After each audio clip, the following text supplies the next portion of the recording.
대종경 수행품 12장, 대종경 수행품 12장 공부하겠습니다. 대종사 말씀하시기를 선종의 많은 조사가 선에 대한 천만 방편과 천만 물루를 열어놓았으나 한말로 통합하여 말하자면 망념을 쉬고 진성을 길러서 오직 공적 영지가 앞에 나타나게 하자는 것이 선이니 그러므로 적적한 가운데 성성함은 옳고 적적한 가운데 무기는 그르며 또는 성성한 가운데 적적함은 옳고 성성한 가운데 망상은 그르다 하는 말씀이 선의 강령이 되느니라 이렇게 말씀하셨습니다. 이제 갑자기 대종사님이 선종에 대한 이야기를 하시네요. 그러니까 대종사님이 선종의 조사 어록들을 안 봤을 거다. 저는 이렇게 생각하지 않습니다. 그것을 안 보고 갑자기 이런 말씀을 하신다고요. 그걸 이해하고. 예. 그러니까 참 대종사를 너무 모르는 거지. 예, 너무 모르는 거예요. 자, 보세요. 선종에 수많은 조사가 있었어요. 수많은 조사가 있습니다. 선종의 입장에서는 이제 중국에서는 6대 조사가 있고 저기 인도에서는 33조사, 28조사 이렇게 이야기합니다. 조사가 있어요. 수도 없는 그 깨달은 자들의 맥락이 있단 말입니다. 그 맥락이. 자, 그런데 이 그 선종에 대한 수많은 그 조사들이 선에 대한 천만 방편과 천만 물로를 열어놓았다. 이렇게 말했어요. 그러니까 뭐냐면 선은 들어가는 방법이 하나예요? 그게 아니라는 거예요. 선으로 들어가는 길은 엄청 다양하다. 이거예요. 일단은 언어가 다양하죠. 그리고 경험이 다양해요. 네, 그렇기 때문에 그걸 일일이 따지자고 하면은 수많은 방편과 천만 물을 통해서 우리는 선의 경지에 들 수가 있어요. 그러니까는 그 선이라고 하는 것은 그 우리가 생각하는 것처럼 어떤 특정한 방편이나 특정한 방법론을 통해서만 들어간다. 이렇게 하면은 그러면 선에 대해서 오해한 거예요. 잘 모르는 거예요. 제가 요새 최근에 이제 설교 시간에 무문관 가지고 이제 설교를 하려고 이제 마음을 먹고 교도님들하고 이제 합의를 봤습니다.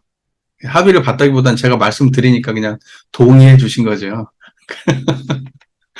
네, 그래서 이제 무문관이라고 하는 게 이제 아직 어떻게 보면 그 선 공부를 하는 데서 가장 어떻게 보면 이제 기초적인 거예요.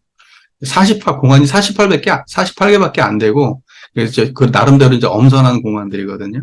근데 그걸 가지고 이제 공부를 해볼 텐데, 그 무문이라고 하는 것도 방편이 많아서 무문이에요. 왜 문이 없다고 얘기했느냐.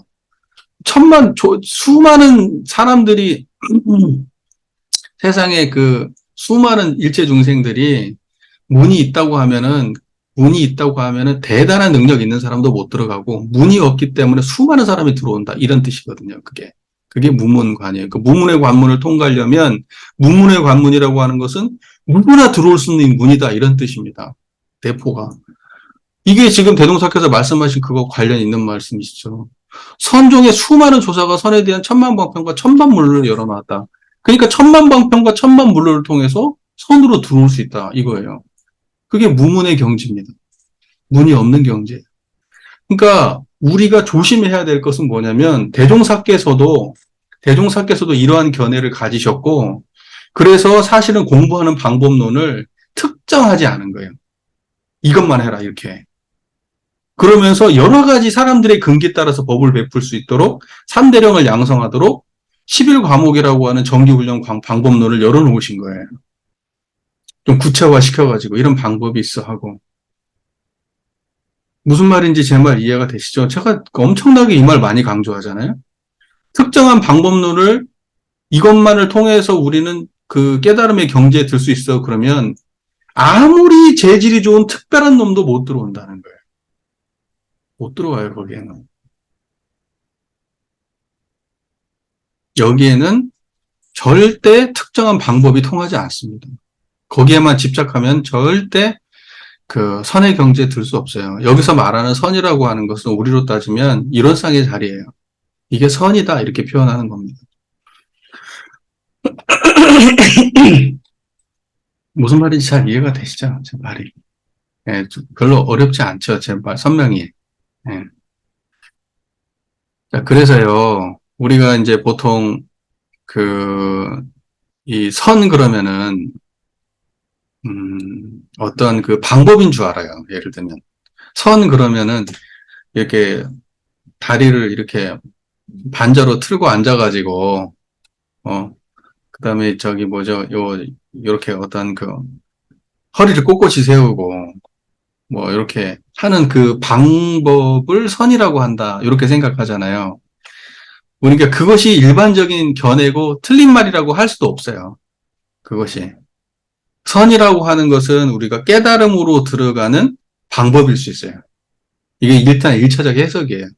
그런데 또 선이라고 하는 것은 그 자체로 경지를 말해요. 경지를.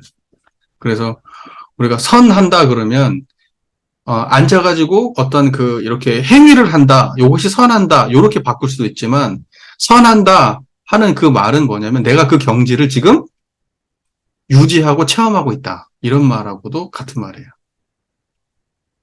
그래서 우리가 보통 이제 좌선선자 이렇게도 얘기하고 있지만 터닦다, 터닦을 선자 이렇게도 얘기하잖아요. 터닦을 선자. 그러니까 뭐냐면 터를 닦는다는 것은 터를 알아야 되겠죠. 터를 모르면 어떻게 터를 닦아? 여러분이 방을 쓴다 그러면 방에 있어야 방을 쓰는 거 아니에요.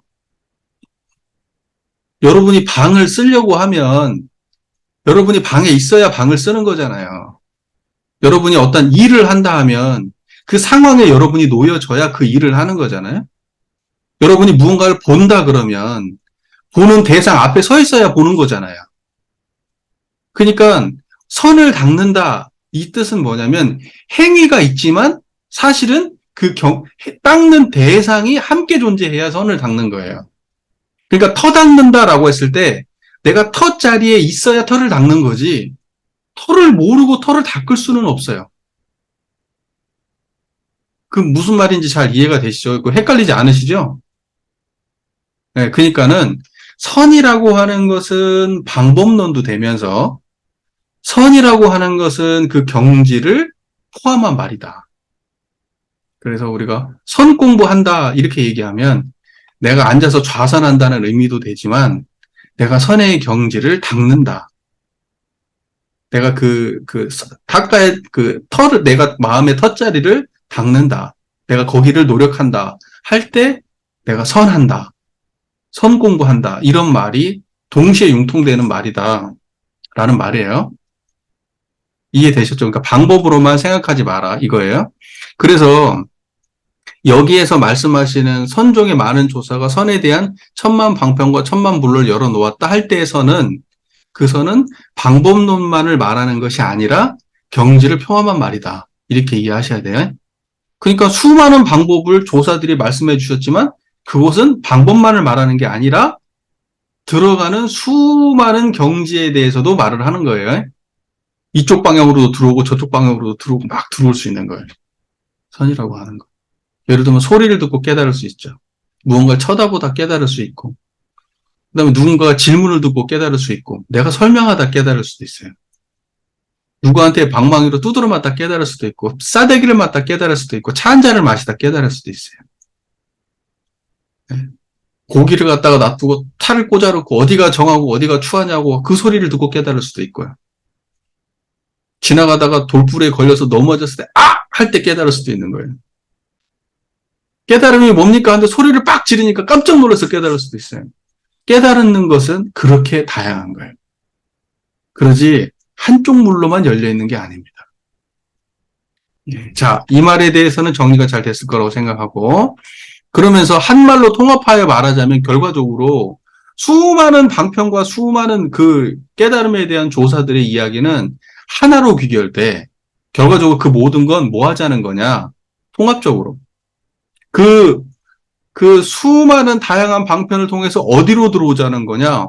망념을 쉬고 진성을 길러서 오직 공정정지가 눈앞에 나타나게 하자는 거야. 그것만 나타나면 방편은 뭘 해도 상관없어. 이게 선이에요. 무슨 말인지 이해가 되시죠? 진성, 진여의 본성. 그러니까 내가 그래서 사람들한테 설명할 때 박근삼이 사람들한테 예를 들면은 이거 이런 쌍자리 알려줄 때 제가 뭐라고 합니까? 망념 없으면 됩니다. 이렇게 얘기하잖아요. 잡념 없으면 돼요. 잡념 끓이지 말고 지금 제 소리 잘 들리시면 바로 거기가 그대로 이론상입니다. 이렇게 설명을 한다고요. 저는 이렇게 친절하게 설명을 통해서 설명을 하고 있어요. 그걸 알려드리려고 노력해요. 뭔 말인지 아시겠죠? 진여의 본성, 진성. 망상이 없으면 바로 그 자리예요.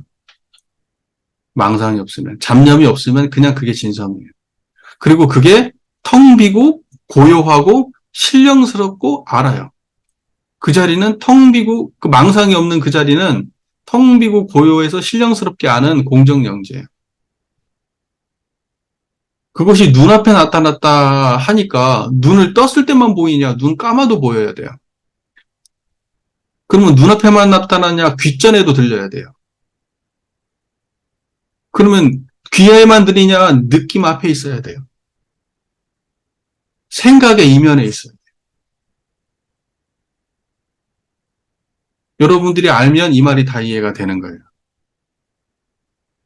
무슨 말인지 잘 이해가 되시죠? 그거예요. 항상 공정영지가 있는 거예요. 항상 공정영지가 이렇게 드러나 있는 거예요. 결과적으로 이걸 위해서 나머지는 다 방편인 거예요. 이것만 드러나면 돼요. 이게 선이에요. 그러니까는 선에 대해서 이거 개동사님의 이 말씀만 우리가 정확하게 이해를 해도 지금 예전에 이번에 단회를 참석을 했는데 단회에서 그런 얘기가 나오대요. 저기 뭐죠? 일기를 갖다가 하나만 올리라고 해가지고 단회 때 하나씩만 올렸는데 이제 2개 올리라고 하더라고요. 근데 그 수의단에서 결정을 그렇게 했나 보더라고요. 2개씩 올리라고. 그러니까 이런 생각을 하는 거겠지. 그분들은 일기를 써야지 공부하는 거야. 이렇게 생각하겠지. 일기를 쓰는 게 공부야. 일기 안 쓰면 공부 안 하는 거야. 2개 올리면 2배 공부한다고 생각하신 걸까?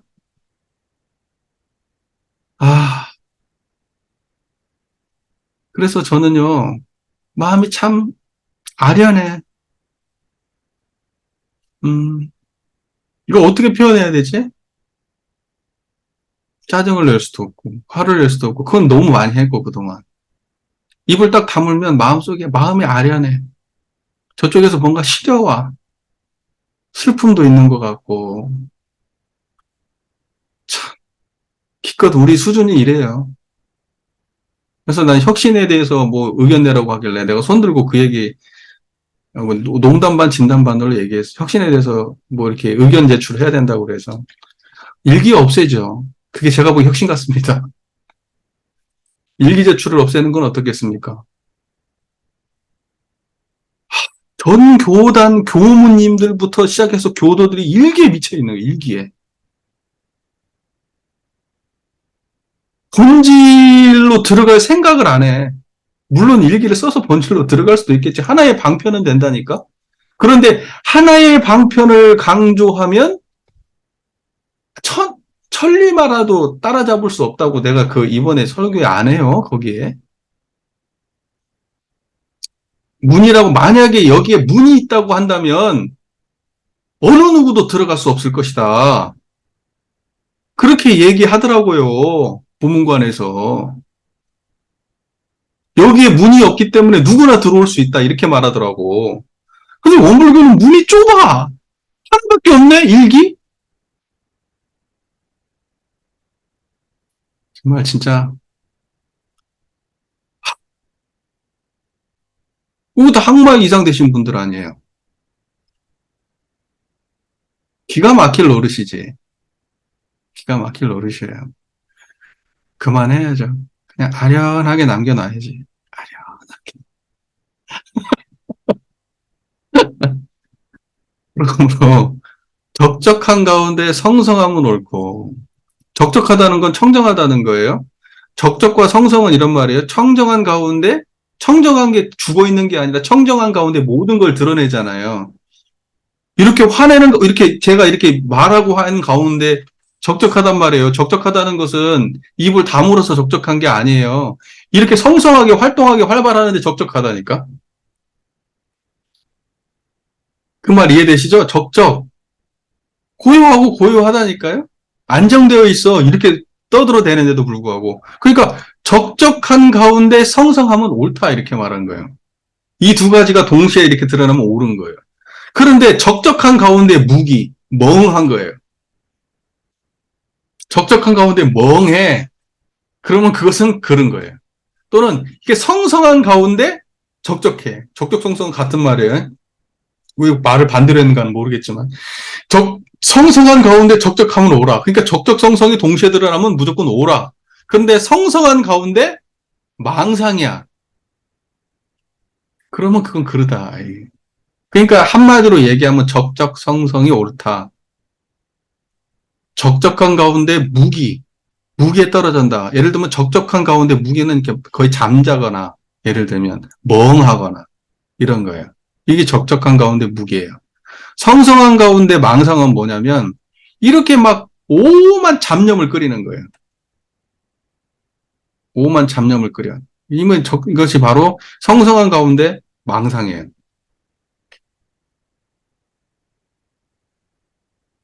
그래서 간단하게 정리하면 이래요. 적적성성 이 말하고 공적영지 이 말하고 진성 이 말은 같은 말이에요. 이것은 다 선의 경지예요. 그래서 모든 선은 다 진성, 공적영지, 적적성성 다 이 하나의 경지로 돌아와야 돼. 이거 아니면 선이 아니다. 그게 선종의 맥락이에요. 그래서 수많은 조사들이 그 다음 제자들에게 뭘 전달했느냐? 이 한 경지를 전달한 거예요. 수많은 언어와 방편을 통해서 이 하나의 경지를 전달한 거예요. 어떤 사람은 두드려 패서, 어떤 사람은 욕을 해서, 어떤 사람은 소리를 질러서, 어떤 사람은 친절하게 알려줘서 수많은 방편을 통해서 결국 이 하나의 경지만 전달한 겁니다. 지금까지. 오케이? 네. 그러면 뭐 여러분 선종은 깼어요. 선종은 더 볼 게 없어요. 결국 이거 알면 선종 아는 거예요. 그리고 우리가 생각하는 수많은 화두들이 있죠? 우리 선종 그러면 우리 특히 한국 불교 그러면 이 화두선 아닙니까? 간화선? 이 간화선 계열에서 수많은 어떤 그 화두들을 이야기하는데 그것은 전부 다 뭡니까? 다 이거 한 자리를 깨치게 하기 위한 방편들이에요. 예를 들면은 뭐 1400공안이 있다, 1700공안이 있다 그러면 그 공안은 다 이거 한 자리 깨치게 하기 위한 거예요. 무문관에 48개 칙이 있다. 48개 화두가 있다. 그러면 그거 이 한 자리 깨치게 하기 위한 거예요. 그러니까 이 한 자리가 안 드러나면은 화두 안 깨진 거예요. 그리고 화두를 몰라도 이 자리가 드러나면 그러면 선 공부하는 사람인 거예요. 왜냐면 화두는 언어적 이해가 있어야 되니까. 언어적 이해가. 예. 그래서 언어적 이해가 없어서 화두가 무슨 말인지를 몰라서 못 깨쳐도 내가 일상에서 이 적적성성한 공정영지한 진여의 본성의 경지를 항상 내가 체험하고 일상을 살아간다? 화두 안 깨쳐도 상관없어요. 그 화두는 결국 이거 깨치기 위한 거니까. 이해가 잘 되셨죠? 네, 요 정도로 수행품 12장 하겠습니다.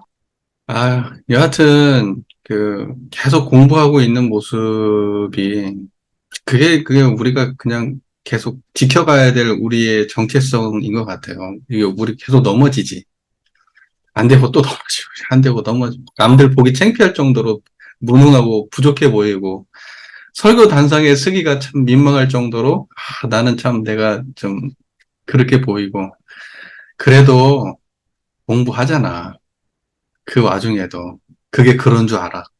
창피한 줄도 알고, 내가 쓰러지면 쓰러진 줄도 알고, 아, 한 발짝 더 나가려고 발버둥 치고 있는 우리 모습이, 그게 우리가 지켜가야 될 우리 모습이야. 우리가 뭐, 완성을 향해 간다고 하지만 그 완성은 한참 앞에 있는 일이고, 지금 우리 앞에서는 진짜 사소한 거에 넘어지고 있고 그런 거죠. 근데 공부하고 있잖아. 나는 그게 중요한 것 같아요. 그리고 대종사님 말씀대로 오래오래 계속 그거 말고는 딴 방법이 없고 우리의 욕망은 빨리빨리 됐으면 좋겠지만 절대 그렇게는 안 되는 거. 그냥 오래오래 계속 그거 말고는 없는 것 같거든. 안 돼. 하나 확실한 것은 영명 교무님도 이제 어느 정도 뭐 이렇게 경계를 넘어가는 자기 체험이 이제 있는 것처럼 아마 다른 교무님들도 그 자기 경계를 이렇게 하나씩 넘어가는 순간들이 올 겁니다. 그러면 이제 뿌듯하고, 아, 내가 그만큼 성장했구나. 스스로에 대한 자각과 의식이 또 생기고, 또 그런 보람으로 하는 거지, 뭐. 나도 그렇게 하나씩 하나씩 넘어갈 때마다 대견하고, 아, 이렇게 하면 되겠구나, 이렇게 생각하고 그래요. 계속 그렇게 넘어가는 거지. 그렇게 삽시다. 자기가 청정한 마음자리를 떠나지 않는 그 힘으로 내가 지금 그 경계가 극복되고 있음을 알면 공부에 해서 넘어간 거예요. 이건 나이 많고 적음하고 관계가 없어요. 나이가 많아도 이 자리 모르면 모르고, 아무리 나이가 젊어도 이 자리 알면 넘어가고 그래요. 그러니까는 우리 마음은 늙지 않아요. 부정불감이에요. 부처라고 더하거나 중생이라고 덜하지 않아요. 그런데 어떠한 특정한 사안에 대해서 내가 자유를 얻었다 하면 그것은 나이 때문에 얻은 게 아니에요. 내가 마음이 그만큼 성숙함이 있기 때문에 넘어가는 거예요. 무슨 말인지 이해가 되시죠? 나이가 많아도 공부가 안 되면 더 쪼그라들어요. 더 애가 되고, 더 잘 삐지고, 더 어리석어지고. 그렇지, 나이 많다고 다 공부되는 거 아니에요. 근데 이런 생각이 들잖아요. 내가 그 정도까지는 안 했는데? 예전보다 전체적으로 편해진 것 같아. 나이 문제 아닌가? 물론 어떠한 특정한 사안에 대해서 익숙해져 가지고 그게 문제되지 않는 경우는 있어요. 우리가 나이가 많아지면 예를 들면 예전에는 밥하는 게 힘들었는데 나이가 어느 정도 되고 나니까 이제 막 되게 막 예전처럼 막 신경 쓰지도 않을 뿐만이 아니고 또 모든 게 익숙해. 그래서 예전에는 짜증났던 일이 지금은 그렇게까지 짜증 안 나고 그 일을 해. 이것은 나이하고 관계가 있어요. 이런 식의 문제 해결은. 그 남편의 잔소리도 예전에는 너무 저기 짜증 났는데 하도 듣다 보니까 그냥 이제는 그러려니 해. 이렇게 해서 넘어가는 것은 그건 공부하고 관련 있는 것은 아니야. 그러니까 생멸 경계가 익숙해져서 그것이 문제되지 않아서 넘어가는 경계는 나이하고 관계가 있고 그런 것이 아니라 내가 마음의 경지가 실제로 문제되지 않는 그런 마음의 경지가 힘이 생겨서 그 문제를 넘어가고 있다면 그러면 내 마음에 공부한 효력이 나타나고 있는 거예요. 그렇게 보시면 돼요. 그러니까 여러분들이 지금 이제 앞으로도 이제 그 계속해서 발전해 가시겠지만 일상에서 몇 번 챙긴 거 별거 아닌 것 같잖아요. 그거 별거예요. 일상에서 몇 번 챙긴 게 별거라니까요. 그래서 문득 내가 정말로 예전에는 통과하지 못했던 관문을 수월하게 넘어갈 수 있게 해줘요. 그럼 자기도 넘어가고 난 다음에 놀래. 어? 넘어왔네? 그런 거 나서 이렇게 생각하죠. 내가 그렇게까지 공부를 안 했는데? 나이 때문에 그런가? 공부해서 그래요. 나이 때문에 그런 거라면 모두가 다 똑같아야지. 나이 먹은 사람들은 다 여유롭고, 다 행복하고, 다 평안하고, 나이 먹을수록 그래야지. 근데 그렇지 않아요. 네. 그러니까는 공부, 우리가 경험하는 그 일상의 편안함이 나이 부분도 있겠지만, 나이를 통해서 익숙해져서 넘어가는 부분도 있겠지만, 우리가 공부함으로써 넘어가는 부분도 많을 것이다. 이렇게 생각하시면 좋을 것 같아요. 네. 계속 더 좋아지실 거예요. 네. 그리고 이제 지혜로 그것이 좋아짐과 동시에 여러분의 생각하는 것과 판단하는 거에 있어서도 자유를 훨씬 더 얻으실 거고, 계속 좋아지실 겁니다. 그러니까 이제 노력 여하에 따라 그것은 천차만별로 다르게 나타날 테니까, 예, 그 힘쓰지 않는 그곳에 힘을 쓰고 사셔야 돼요. 노력하지 않는 그곳에 노력하셔야 되고, 예, 아무 성장함이 없는 그곳을 향해서 성장하셔야 돼요. 제가 요새 여기 지금 이 우파니샤드라고 하는 그 책 아시죠, 여러분? 이 우파니샤드. 우파니샤드. 네, 우파니샤드라고 하는 이제 힌두교 힌두교의 아주 그 대표적 그 저서 중에 하나죠. 힌두교를 대표하는 이제 뭐 얼마 안 남았어요. 이제 곧 다 보는데 한 30분, 1시간 보면 다 볼 것 같아. 다 봤는데 예전에는 저 한 장도 못 넘겼어요. 뭔 말인지 이해가 안 돼가지고 요즘에 제가 저 꼼꼼하게 앞에부터 뒤에 해설까지 아주 내가 꼼꼼하게 다 읽었잖아, 내가 지금. 근데 그 읽으면서 느끼는 게, 이게 불생불멸한 경지를 브라만이라고 하는 거예요. 제가 볼 때는. 설명이 그래. 설명이 딱 불생불멸한 그러니까 뭐냐면 불교보다 앞서서 있었잖아요. 우파니샤드가. 그러니까는 우파니샤드가 불교에 굉장히 많은 영향을 준 것은 분명한 것 같아요. 그리고 이제 특히나 대승불교 경전에 훨씬 더 많은 영향을 준 것 같기는 해요. 읽어보면 느낌이 있어. 근데 이제 불생불멸한 경지가 브라만이고 그것이 아트만이고 우리 내재화된 브라만을 아트만이라고 하잖아요. 근데 그 경지가 어떤 거냐면 똑같아. 어느 곳에서나 있어. 내가 있는 곳은 언제나 있어. 생각하는 그곳에 있고 보는 그곳에 있고 판단하는 그곳에 있어. 아트만 뿐이야. 다 그것뿐이야. 이렇게 말해요. 이것은 길지도 않고 짧지도 않고 우리가 이렇게 설명할 때 그렇게 하잖아요. 이것은 있는 것도 아니고 없는 것도 아니고 이것은 저것도 아니고 이것도 아니고 빛도 아니고 어둠도 아니다. 지혜도 아니고 지혜 아닌 것도 아니고 이런 식의 모든 설명들이 여기 다 나와 있어. 마니시아드. 제가 하고 싶은 이야기의 본질은 뭐냐면 우리 인류의 유산이라고 하는 게 정신적 유산이라고 하는 게 불교의 것이 아니다. 우리의 깨달음, 우리가 불생불멸한 거 이게 얘기하면 이것은 불교 거야. 불교의 깨달음만 선불교를 통해서 얻는 깨달음은 마치 선불교의 방법론을 통해서 얻는 특별한 경지인 것처럼 착각하지만 그런 거 없어요.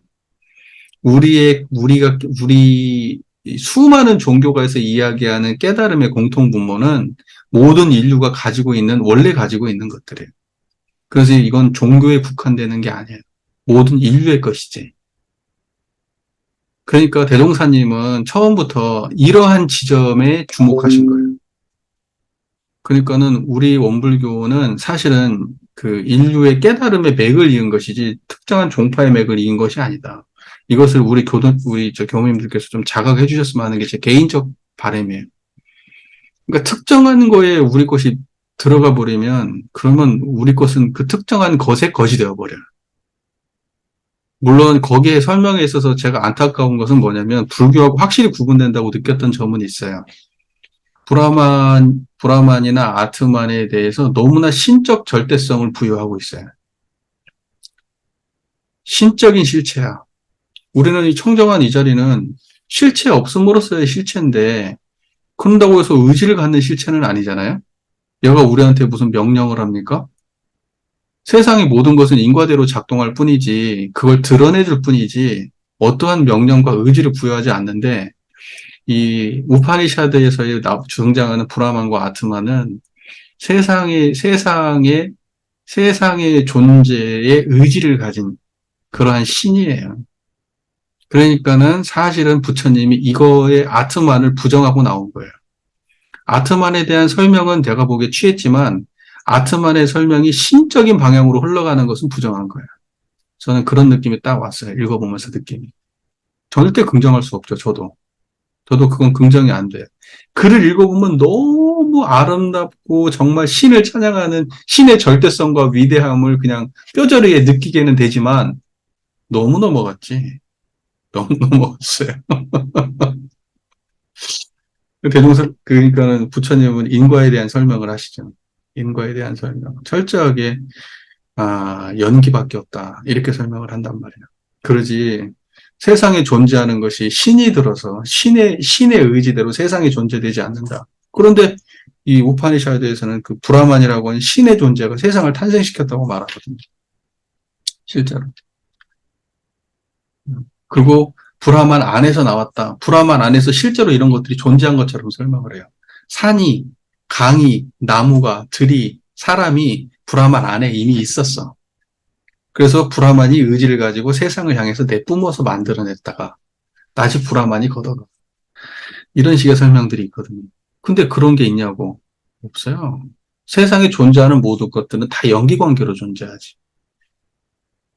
그래서 길사님이 우파니샤드 읽어봐야 된다고 그래서 지금 읽어봤어요. 불교하고 우파니샤드는 다르다. 우파니샤드에서 얘기하는 아트만과 브라만의 해석으로 우리의 불교의 그 연기 사상하고 그렇게 다르다 뭐 이렇게 설명을 하셔가지고 이번에 읽어보니까 제 나름대로는 정리가 좀 된 것 같아요. 나름대로. 힌두에서 얘기하는 것과 불교에서 얘기하는 것은 일정 부분은 같고 또 일정 부분은 다른 부분이 있구나. 저는 힌두교도 잘 모르고 불교도 잘 모르지만, 저의 아주 얕은 수준의 지식에 비춰보면, 불과에서 초기 불교에서 이야기했던 그 부처님의 깨달음은 연기 중심의 설명이죠. 그러니까 우리는 이제 보통 불가를 이야기할 때 실상론과 연기론 두 가지로 설명을 하거든요. 실상론과 연기론. 이 연기론이라고 하는 것은 생멸 차원의 얘기고, 실상론이라고 하는 것은 불생불멸 차원의 논이에요. 예. 그런데 이제 불생불멸한 것을 설명을 하더라도 그 불생불멸한 거에 대해서 신적 권위까지 부여하는 설명을 간다고 그러면 그건 불교적 설명은 아니에요. 그리고 이제 그나마 힌두교는 이 불생불멸한 자리를 중심으로 설명하지 인과의 설명을 하지 않아요. 인과도 이 불생불멸이 탄생시킨 거예요. 브라만이 탄생시킨 거로 봐요. 그런데 브라만과 이 브라만이 탄생시킨 그것은 철저하게 인과관계가 성립이 되죠. 왜냐하면 브라만이 만들어낸 거예요. 인과를. 그러지 인과가 원래 존재했던 거 아니에요. 그 자체의 논리로. 근데 불가에서는 무엇이 인과를 만들었다 이렇게 하지 않아요. 인과는 그 자체에 존재하는 것들의 관계 속에서만 연기적으로 존재하는 거죠. 그러니까는 그런 면에서도 좀 차이가 있고 불생불멸한 견해를 설명할 때도 여기서는 철저하게 완전히 신이에요. 여러분 신이 무슨 말인지 아시잖아요. 세상을 창조한단 말입니다. 근데 그리고 거기에 의지가 있어. 신의 의지대로. 그런데 우리가 이야기하는 불생불멸은 그러한 의지가 있는 존재가 아니에요. 인과를 드러내 주시죠. 인과의 본원이기는 하지만 거기에 인과에 대해다가 인과의 어떤 자기의 어떤 욕망을 투여하거나 어떤 이러한 존재는 아니에요. 불생불멸이. 여러분 관찰해 보세요. 있는 그대로 한번 보세요. 불생불멸이 무언데요? 그냥 불생불멸은 그냥 그대로예요. 불생불멸 그대로. 근데 거기에다가 너무 많은 그 어떤 그 해석과 그 어떤 상상력이 투영된 게 제가 보기에 이 불황한 사상이에요. 그러니까 불교하고 양립하기가 어려워요. 제가 볼 때는.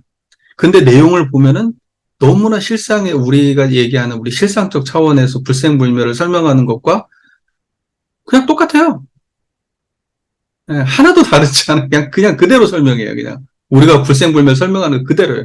뭐 반야심경에 불생불멸, 불구부정, 부중불감, 뭐 그대로예요. 예. 그리고 뭐 예를 들면은, 근데 원불교에서 얘기하는 뭐 천지팔도에 대한 설명 같은 거 있잖아요. 그런 거하고는 조금 다르죠. 맥락이. 그러니까 천지팔도가 제가 볼 땐 더 좋아요. 제가 이 우파니샤드를 전체적으로 거의 다 이제 다 읽어본 느낌으로는 천지팔도 같은 설명이 제가 보기에 더 좋다는 생각을 해요. 그런데 이제 시적이고 아름답고 이게 훨씬 더 감성적으로 좋아요, 우파니샤드가. 그런데 우리 대종사님은 좀 딱딱하죠.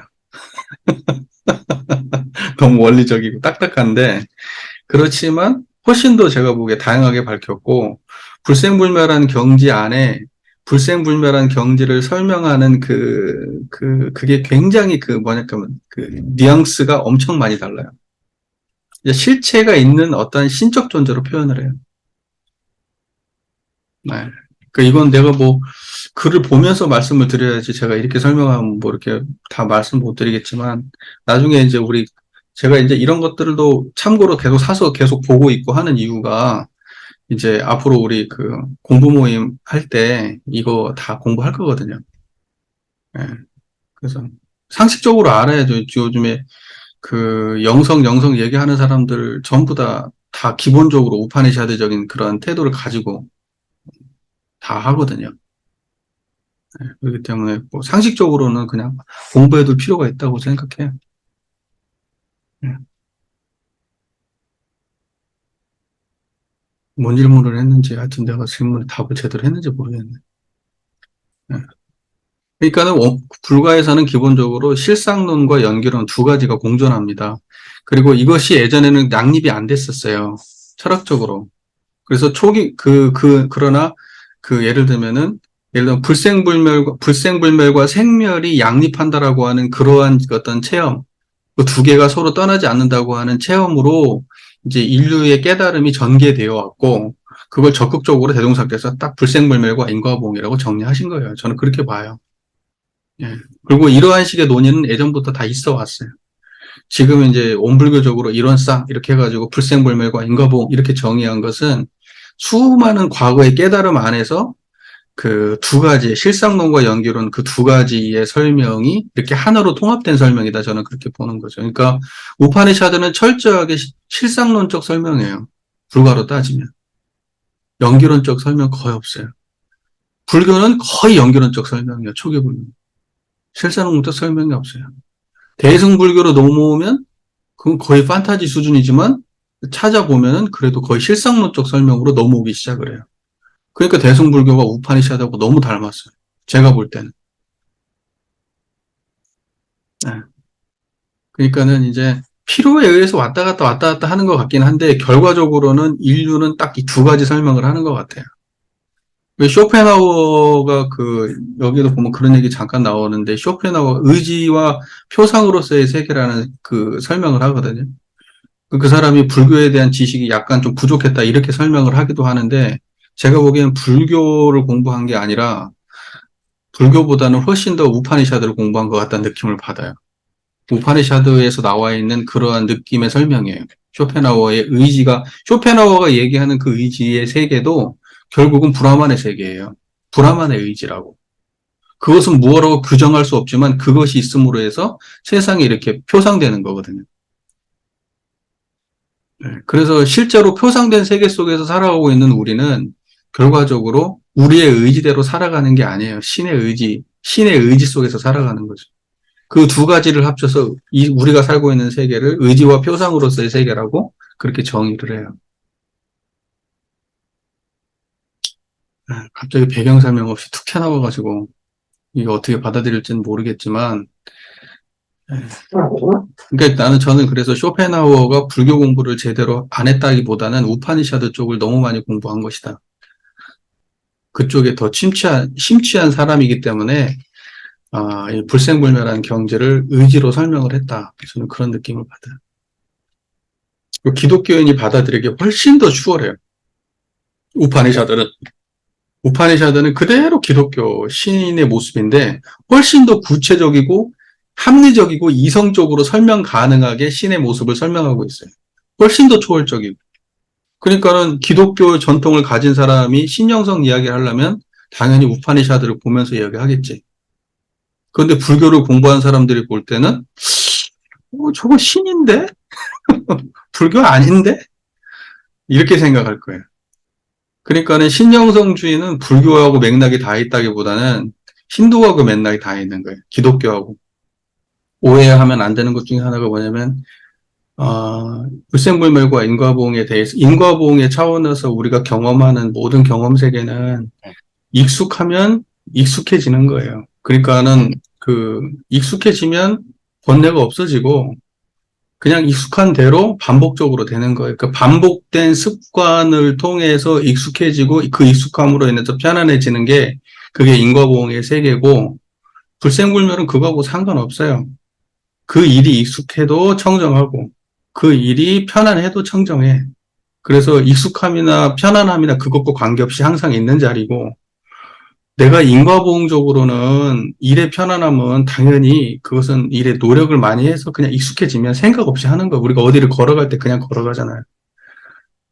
그냥 그런 거하고 똑같은 거예요. 그러니까는 내가 예를 들면 청정한 자리를 알았다 해서 모든 일에 자유를 얻고 이런 건 아니에요. 전혀. 그건 상관없어. 내가 청정해도 인과적으로 노력하고 극복해야 될 일은 다 그 과제는 다 남아있어요. 그게 해결되지 않아, 절대로. 그러니까 그걸 그렇게 본다고 하면 그러면 그건 이제 실제하고 부합하지 않는 사고죠. 실제 부합하지 않는 사고. 우리가 불생불멸한 경지를 알았다고 해서 인과보응의 세계가 달라진다? 그렇지 않아요. 어, 무슨 말인지 아시겠죠? 그러니까 우리는 불생불멸한 경지는 우리가 경험한 인과보응의 세계를 우리 앞에 드러내 줄 뿐이에요. 드러난 그것을 또 판단해서 어느 쪽으로 가야 될지, 어떻게 해야 될지 또 판단하고 하는 그런 모든 과정이 다 인과보응의 세계예요. 예. 그러지, 실제로 인과에 적극적으로 개입을 해가지고 인과를 변화시키고 하는 게 불생불멸은 아니에요. 사람들이 착각할 수가 있는데, 그것은 다 그냥 내가 일이 편안해지고 익숙해져서 나온 일이야.